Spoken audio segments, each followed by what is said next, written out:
So the URad Anointment was recently nerfed, unfortunately, down to only 100% bonus radiation damage from the previous 150% bonus damage. This is probably my favorite anointment in the game, but apparently Gearbox felt it was too powerful, so they brought it down a few pegs. But is this anointment still good? Let's test out a few weapons with Moze and find out.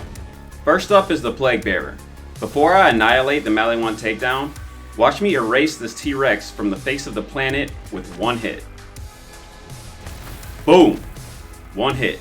I didn't even need that second shot. But it's fun to demoralize your enemies. Alright, now the Kraken. Eliminate it in one shot.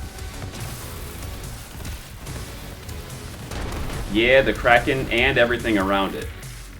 I know the Plaguebearer is a god tier weapon, but the extra damage from the radiation explosions will push this thing over the edge. What doesn't die to the initial shot, and all the fire damage I'm getting from Moze, will fall to the 100% extra damage radiation explosions from URad. Look at how quickly this thing could get a bridge wipe at the Maliwan takedown. While this plays, I'll go over the other weapons I've recorded for this video. The Plaguebearer, the Free Radical, the Kozen, unkempt Herald, Plasma Coil, and the Yellow Cape. Some of the best splash damage weapons in the game. Maybe I missed a few, but what I've got is enough to get the point across. But yeah, the URad Plaguebearer. Just fire into a crowd and watch it take down, I don't know, I'm not counting. Like 7 enemies at once.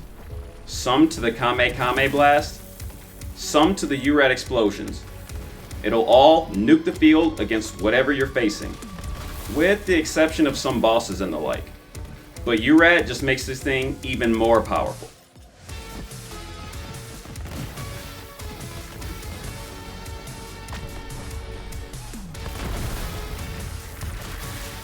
That's so satisfying. Next is the Free Radical. And this is easily one of the best pistols in the game. This thing is like a handheld, pocket-sized Plaguebearer, homing mechanics and all. And since it's not murdering everything in one hit, the usefulness of the URad Anoint is even more evident. I'm getting the inherent shock damage, fire damage from Moze, and radiation damage from URad. So even if something resists one type of damage, I'm still getting the benefit of the other two. And I'm not even using ASE damage on these tests.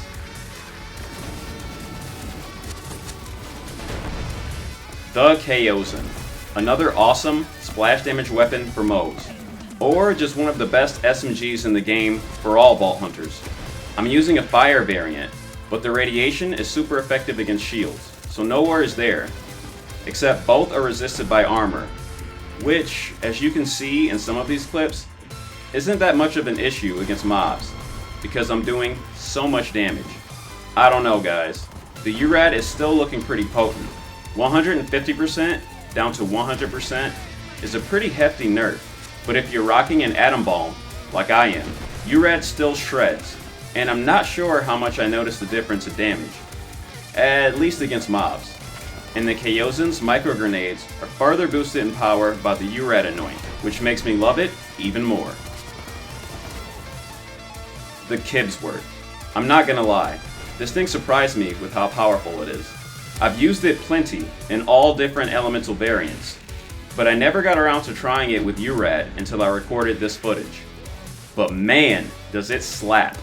Fish Slap here resists radiation, so I instinctively and masterfully switched to Cryo to finish the job. And even with the URad resist, the Kibsworth still slaps. Alright, I'll try not to say slap anymore in this video. But here's another Fish Slap I have to Kib Slap. Alright, I'm done. I'm sorry. Here's more of the Kibsworth with radiation damage to actually demonstrate what I meant to show in this video.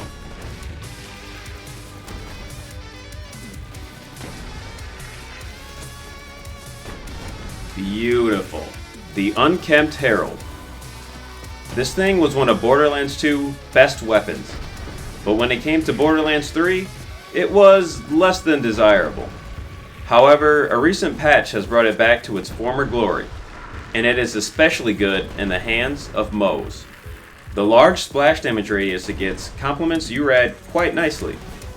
Not to mention the wide radius it fires, allowing you to rain down multi-shot on multiple enemies at once. I think using the unkempt Herald with URad might be the best way to go for it. That's not to say other strategies or anointments don't work well with it, it's just the massive explosions you get from the added radiation damage capitalizes on this weapon's potential even further. I've done a lot of testing with this thing when it was buffed a month back, and I've gotta say, URad UH is the most fun and impressive. The Plasma Coil.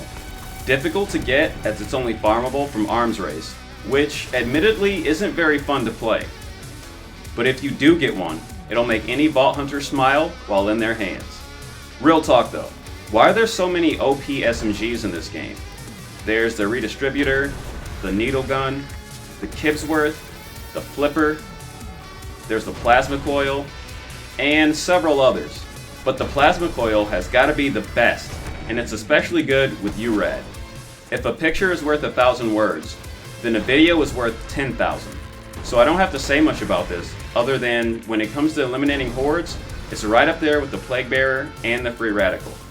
Flip this thing in radiation, and give this thing a try with URad, and you'll be smiling too. And finally we come to the Yellow Cake. Now, compared to the other Cartel's weapon I went over earlier, the Yellow Cake is amazing with Moze, especially with the URad Anoint. Extra radiation damage increases this thing's power immensely, so I'm thinking a next to mags radiation anointment will work just as well, since they now have the same increase of 100% extra damage. URad Yellow Cake is crazy fun to use, and actually requires a little skill to maximize its damage. So despite its God tier or near God tier status, you still gotta use some skill with distance and position. But once you get the hang of that, you'll just explode everything. Here's a hint. Jump and aim for the feet.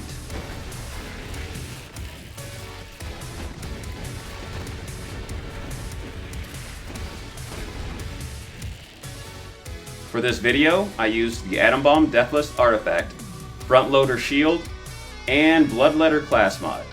So, is the URad Anointment still good after the nerf? I think it is, and it still remains my favorite. But to fully review this thing's power, I'll be trying it next with Flak, with mostly non-splash damage weapons, so stay tuned for more. To all the Borderlands 3 fans out there, good luck, Godspeed, and I wish everyone a good day.